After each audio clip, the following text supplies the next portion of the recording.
Is it on?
Good morning. How are you, Mr. Yata? You're good? Okay. All right. Okay, Honorable. My name is Helene Philippe Samunyela. I'll be your host this morning. So you will be making your update from the podium as you update the nation. I understand you have a presentation that is prepared. Okay, so you will refer to your notes as you have prepared for, and we will be following on the screens. We have this screen. The nation will also be following on their screens.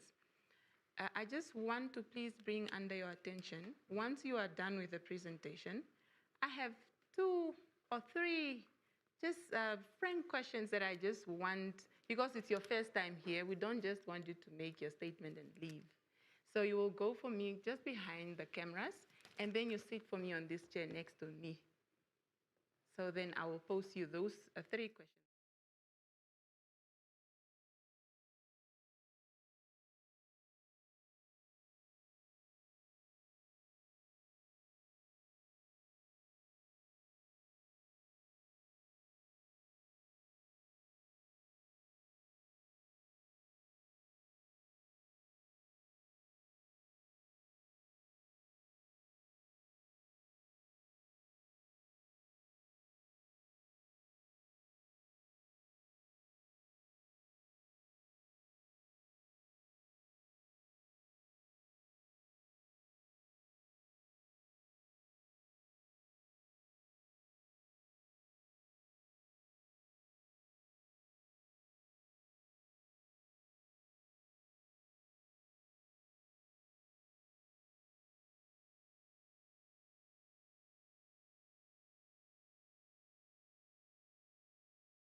It is a blessed Monday morning in the capital, the 22nd of September 2025, and the time has clocked 51 minutes past the hour of late 11 o'clock. Greetings to you, the lovely GIC viewers and listeners within and beyond the borders of the Republic of Namibia, and a very warm welcome to your Monday morning edition of the Cabinet Committee briefing session. Now, the Cabinet Committee briefing session is a national platform that is initiated by the Government of the Republic of Namibia, emanating from the Government Communication Strategy approved by Cabinet and implemented by the Ministry of ICT. Now, this platform aims to serve as a conduit for transmitting information on government projects, programs, policy formulations and advancement, but also strategic implementations, focus and updates within the respective OMAs. And of course, the main aim is to fast-track information dissemination across all organs of government and the general public. For this morning's edition, I am your host, Hileni Felepo-Samunyela, and I am super delighted to be joined in the studio by the Minister of Finance and Public Enterprises, Honorable Erika Shafuda, and she's here to update the nation on matters relating to her ministry. Honorable Minister, once again, it is an honor and a privilege to be joined by you in the studio this morning. It is now on to you to brief the Namibian nation. Thank you very much, Mrs. Hileni Phillips-Hamnyela, for hosting me today. And together with you, I greet the whole nation of the Republic of Namibia. I wish to thank the Minister of Information Communication Technology for organizing this platform, of course, as mandated by the government. Thank you very much for allowing us to speak to the public by making use of this platform. As I was already introduced, I am Erika Shafuda, the Minister of Finance, the Republic of Namibia, and I had really just come to share an update of what we do as the Ministry of Finance. And with that, of course, I need to inform the public that, as we all know, Her Excellency, the President of the Republic of Namibia, Dr. Netumbo Nandi Ndaitwah, launched the National Development Plan number 6. And in that plan, all the national priorities are clearly outlined. And as respective ministries, we need to give an update as to how are we faring in terms of the aspirations outlined in the NDP 6. By way of introducing the Minister of Finance, I wish to inform the public that our mandate is per the Constitution, specifically Chapter 16 of the Constitution that talks to finances, and within that chapter, there is articles, that is 124, 125, and 126. And I'm not going to give an elaboration of those articles because I would want the nation to take the Constitution and try to familiarize themselves in as far as what really the mandate of the Ministry of Finance is all about. Okay? Anyway, let me do it simple for the public. 124 talks to the assets of the state. 125 talks to how we should manage the state revenue fund, and of course 126 the appropriations and so forth. Now, as per this update, I want to inform the public that we carry out this mandate, of course, guided by the principles of transparency, accountability, and of course sound financial controls in managing public finances. Our major responsibilities as the Ministry of Finance, of course, like I have said, we have the National Development Plans, in this case, National Development Plan number 6, and there we have listed all the programs that need to be implemented to attain the 4 critical pillars of the NDP 6. And one of the responsibilities of the Ministry of Finance is to make sure that we mobilize resources for economic development. In other words, we have to finance development as is highlighted in the NDP 6. We also need to ensure that when we have availed the money, or the money, we have to make sure that we do that following the processes that have been established in the formulation of the economic and financial policies, so that we ensure that we attain sustainable economic development. We also facilitate and support citizen economic empowerment schemes and initiatives. And overall, we also provide an oversight to both financial banking institutions and non-financial banking institutions. And we do this through the regulators, being Bank of Namibia in the case of financial banking institutions, and NAMFISA in the case of non-banking financial institutions. By way of indicating the way how we operate, we do not operate in isolation. We are part of the group, and every now and then we carry out assessments for us to appreciate and have a better understanding of how the global economy is performing. and of course, try to see how that impacts our domestic economy. So in terms of projections, the global growth is projected at 3% in 2025 and 3.1% in 2026. And again, by looking at how the advanced economies and the emerging economies are performing, I have just prepared some statistics that we can always share with the public so that they can also appreciate the trend in terms of global economic performances. Then, like I have indicated, Namibia does not perform its activities in isolation. We trade with other countries, and every now and then we check how the movements in other countries impact our economy. And I tend to believe that when you follow the geopolitical discussions, you will also have an appreciation that they have an impact in our economy and so forth. So what I have prepared for the nation as an update in terms of the domestic economy, we have data up to Q1 of 2025.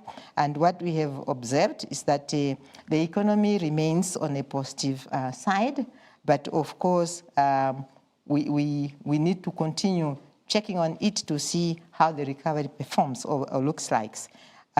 In terms of Q1, like I have indicated, we have recorded a growth of 2.7%, which is slightly slow when we're to compare it to the same period during 2024, because in 2024, we recorded a growth of 4.8%, whereas this year, Q1 has a growth of 2.7%. I tend to believe that as a government, we continue to again provide information on how the industries are performing that, of course, contribute to the overall growth of the economy, be it from the primary industries, the secondary industries, and the tertiary industries. I want to touch also quickly on the fiscal policy update, just to indicate that as I have indicated during the budget, when I tabled the budget, I have indicated that the year is not that easy, especially from the revenue side, having cognizant of the fact that the mining sector was estimated to perform relatively low, especially the diamond sector, and with that, the revenue was already projected to be on the slow side, of course, taking into account the contribution that normally comes from the diamond sector, which contribution is, we are not going to get it in 2025, 2026 financial year. We then had conducted mid-year consultations, just again to engage the ministries, offices, ministries, and agencies on how they are performing in terms of the programs that they have set for 2025, 2026. The outcome of these mid-year budget reviews, of course, will be presented to Cabinet and then to Parliament, and then the nation will be informed on the outcome and so forth, be it on the revenue side, on the expenditure side, and probably some tax proposals or amendments that will be announced as we will be presenting the amendment appropriation bill in Parliament in October. In terms of debt developments, again, it's good to inform the public that we are carefully managing the debt because we really want to bring down debt levels to sustainable level. And with that, we need to give an update to the nations. I have indicated that we have a bond. We call it a Euro bond because it was money that was raised outside Namibia. That's why it is called a Euro bond. And this bond, which is valued at 750 million Namibian dollars, is going to be redeemed on the 29th of October, 2025. So I pause here a little bit because this is a major achievement. And when we talk to investors back in 2015, when we took this bond, they were like, people not really sure that the land of the brave, in terms of the government of the Republic of Namibia, was going to put in place instruments that would ensure that come the 29th of October, we were going to redeem this bond. And indeed, we have prepared ourselves, and we can proudly say, watch this space. The 29th of October will be a memorable day in the history of the government of the Republic of Namibia. So we have done that, and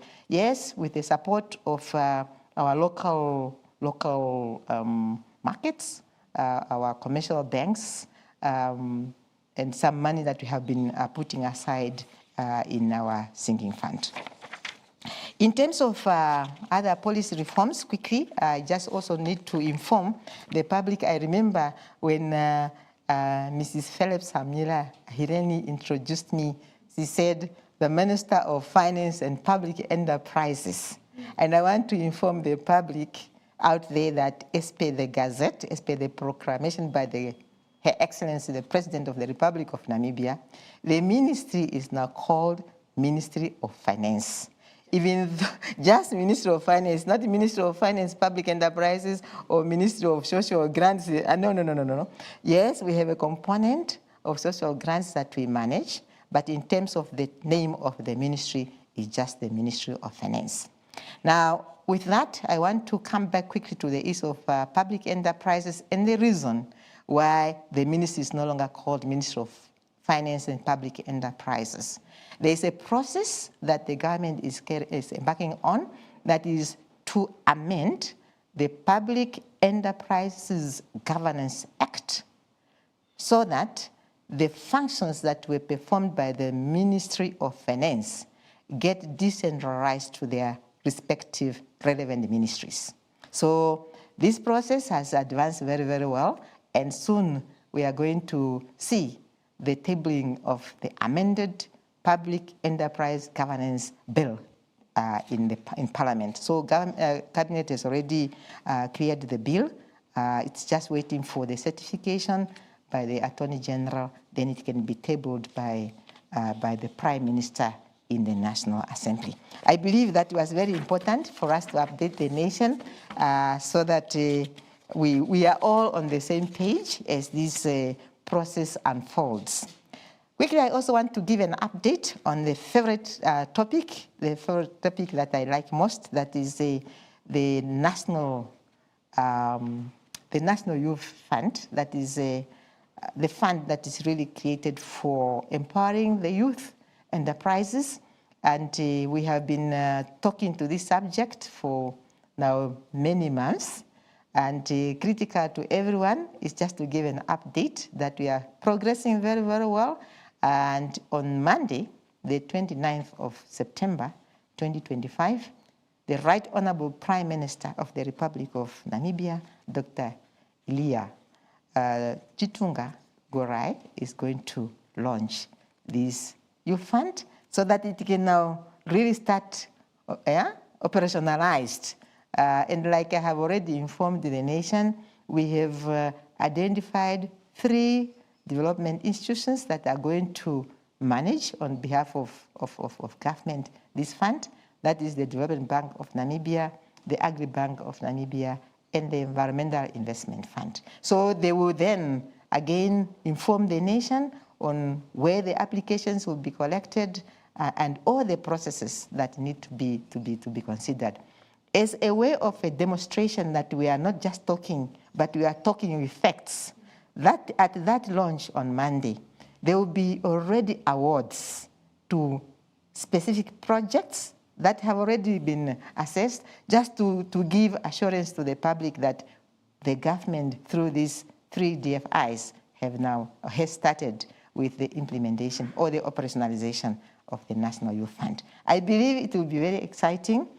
People, because we have said we are going to do a pilot, they had thought that this is the end of the game. But like I have explained, this is a program put up by the government for a period of 5 years, starting in the year 2025-2026 through to the year 2030. So if the application is not come today, you still have time to prepare yourself as the youth enterprise so that then we see you benefiting from this youth fund. And again, like we have said to the public and especially to the youth, we would want to see the enterprises of these youth being graduating, from startups to growing, and then they scale up, but being run also in a sustainable manner. So the support will be also granted for mentorship, coaching, and also to assist youth entrepreneurs to also be able to come up or to formulate their business plans.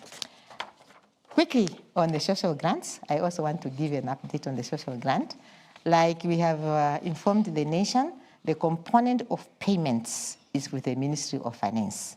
The component of registration and validation or identification and registration of beneficiaries, that is still with the Ministry of Gender, Equality, and Child Welfare. The beauty of the government is that we do not work in isolation. So where you have functions that cuts across like 2 ministries or so, we have put measures in place to ensure that there is no duplication of efforts, but there are complementarity in terms of carrying out these assignments. So the payment part is with the Ministry of Finance. And as part of the reform, we have then ensured that as from October 2025, NAMPOST will take over from the current service provider in as far as cash payments for social grants are concerned or is concerned. So watch the space and try to assess the performance of NAMPOST, because as a government, as the public, whoever is given the contract to provide a service, that service would be rendered in an efficient and effective manner. So we will be asking the public to give us progress on how NAMPOST is carrying out this mandate that they are given by the government. So we are very happy, and as part of the reform again, in terms of social grants management, we are working together with the Bank of Namibia as they are introducing a platform called Instant Payment Solution or Instant Payment Platform. Again, a platform that is geared towards advancing the technology in terms of managing social grants, among other modules that this instant payment solution has. So we are very happy to work with the Bank of Namibia in as far as the reforms are concerned, and we have no doubt that everything will be carried out as per the aspirations of our people. In terms of the Public Procurement Act, that I also need to give an update that we have been receiving feedback from the public that there's a need for us to review the Public Procurement Act, be it in terms of the thresholds that we have, be it in the performance of the review panel, be it in the performance of the Central Procurement Board in terms of the functions and everything else, so as to ensure that this Public Procurement Act really benefits and empowers the people, because we all know that countries are developed through this instrument called Public Procurement Act. So again, watch the space, because our teams are consulting countrywide to get inputs so that by the time we carry out these amendments, they are informed by the public out there. In terms of the Public-Private Partnership Act, that act is there, and we are trying by all means to capacitate ourselves to ensure that this act is implemented through examples. Because what we have observed is that we have not really observed a project that is implemented through PPP arrangements, but we have now put in place mechanisms to ensure that we also make use of PPP arrangements as one way or one method or one vehicle to bring about development or financing development in our country. I have spoken enough. I'm about to finish, but there is one thing that I also want to say and to inform the public, that I have also listened to the complaint of how our revenue agency, Namibia Revenue Agency, that is tasked with the responsibility of administering tax and customs and excise laws. I have listened to the not complaints, but concerns by the public that it looks like we are putting too much pressure on the small, medium enterprises or on small businesses, whereas we are leaving out the big companies without paying pressure on them. So the pressure is on everyone, because the emphasis is for us to comply to the tax laws and customs and excise laws. But I have also told NAMRA to be hard on the companies that are not paying tax, those big ones. And they know themselves. And I'm not threatening anyone. I'm only saying those big companies that have not been complying with the tax laws, we are on you. So prepare yourselves, because we are coming on you. For the small businesses, we are also saying, let us bring our part, let us comply. If you think we are too harsh on you, shout, because we are not here to create enemies, but to create partnerships so that at the end, whatever is collected is for the benefit of this country. It's for us to ensure that we finance the development programs and all what we have said to the nation as far as the budget is concerned. Looking forward, as the Ministry of Finance, what do we want to see? We want to ensure that the domestic revenue base is strengthened, because it's only through that revenue, and of course a bit of borrowing and triple P arrangements, that this country or the government will be able to finance development that is outlined in NDP 6. We also want to ensure that we have a stable economic environment that fosters growth and investment, right? So we are saying the environment should be safe, the environment should continue to be stable, so that we can really attract investment in our country, and with that contribute to the economic growth of our country. I have already mentioned about public procurement, so we will continue with the efforts to decongest that public procurement to ensure timely implementation, and with that, again, the contribution of the procurement as a vehicle towards empowering and production investment. Yes, in the long term, like I have said, as much as we are implementing the programs and projects as per the NDP 6, we want to be cautious to ensure that we do not put our country into a debt trap. So fiscal sustainability remains my core target as I move forward. Once again, to the nation, to the public that has been listening to my talk, I love you, and I can only say, together we achieve. How do we achieve? Be compliant to tax laws, customs and excise laws, pay your dues. Secondly, ensure that public spending is carried out in an effective and efficient manner. So once again, together we achieve as a nation, and I thank you. Thank you so much, Honorable Minister, for that very comprehensive update. Thank you for gracing us with your presence here at the GIC to come speak to us on matters pertaining your ministry. Now, Namibia, if you are just tuning in, you are tuned into a Cabinet Committee briefing session, and as earlier mentioned, I am joined in the studio by the Honorable Minister of Finance. I stand corrected. The name is Ministry of Finance, short and sweet. And she's here, as you've heard from her update, to, of course, speak on matters pertaining to her ministry, and that is Cabinet Committee briefing related. Now, Honorable Minister, you've joined me on stage so that I can pose you this few questions, and I'm sure I will not be doing justice to the Namibian nation if I don't post you this, because they are issues that are most, that we picked up, especially from the social media where the youth is mostly, on.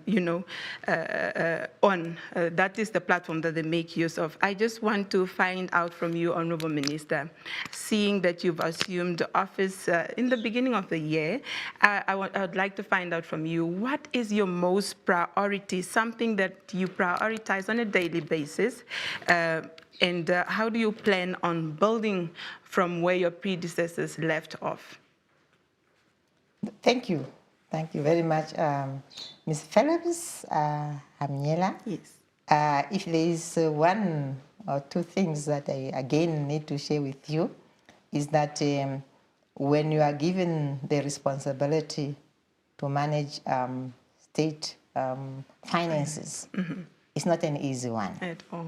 And that's what makes me to be awake almost every now and then, because one, I need to know that I need to find a way how I can balance the revenue to these many, many needs, critical needs, in fact. Right.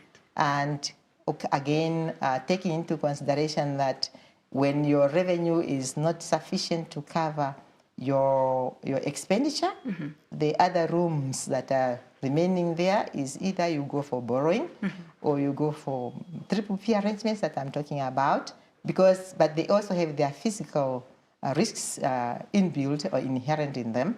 So what keeps me awake is how can I continue to run the finances in a fiscal sustainable manner.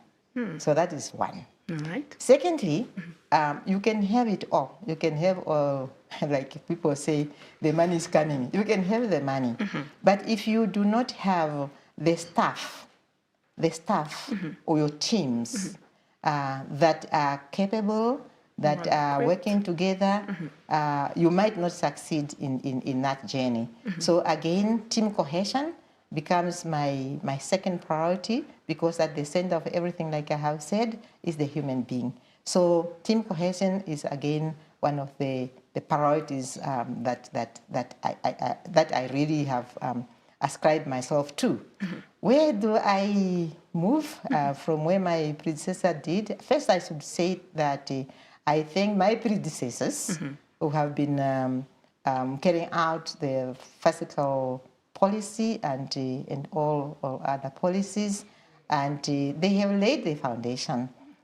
Great thing is that I have worked with many of them who have been there. Right. So they did very well, and I'm just building on where they left.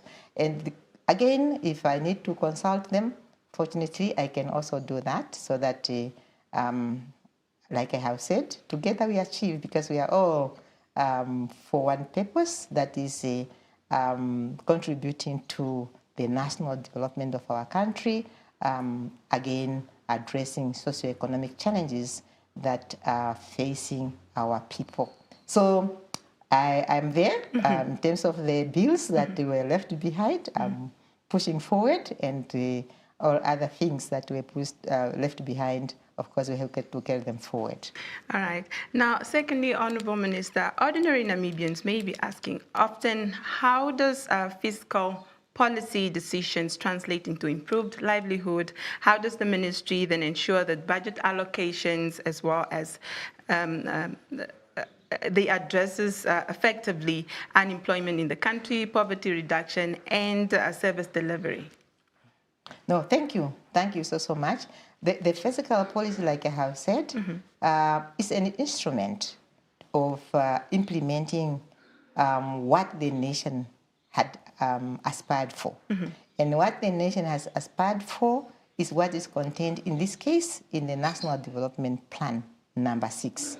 So if we align, like we have done, if we have aligned our fiscal policy to the aspirations of in the National Development Plan 6, in this case, that then means we are aimed at addressing the socioeconomic challenges, be it the unemployment, be it poverty, be it inequalities. So the fiscal policy is really just an instrument to the major policy of the government, in this case being the National Development Plan. So it is just translating as to what is it that we need to do then to achieve the targets, in this case, that are set in NDP 6. And you do that through the allocations of funds then to various offices, ministries and agencies who then have, or whose ministries or whose ministers have then at least carried out an assessment as to which of the targets, which of the programs or projects are really aimed at addressing these socioeconomic challenges. Of course, doing that through each one of the respective offices, ministries, and agencies. Thank you for that insight, Honourable Minister. Now, lastly, Okay. I've observed, as I've earlier mentioned, on social media, especially pertaining to the youth fund. The youth want to know, the senior youth, let me just highlight, the senior youth want to know why the threshold is really at the margin of 35 and not at least by maybe 45 or 40 there, so that the others can also be included. Has this plea reached your office, Honourable Minister, and is there anything being done to consider the senior youth's plea? That's a very interesting one.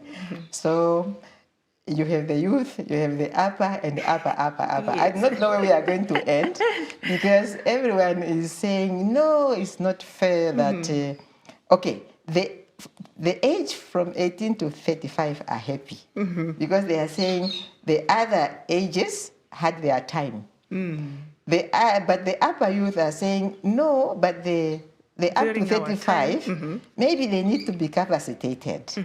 So it's a subject that is receiving our attention. All right. We will come back to the nation again to see what we can consider. But for now, we wanted really to give an opportunity to the age of 18 to 35. We will see how it goes from the applications. And then we can stand proper ground to say, can we revisit the age limit to another limit? And once that is discussed and agreed upon by the government, we'll come back to the nation to inform them. But for now, the applications that we might be receiving for 2025-2026 is from the age of 18 to 35. Thank you.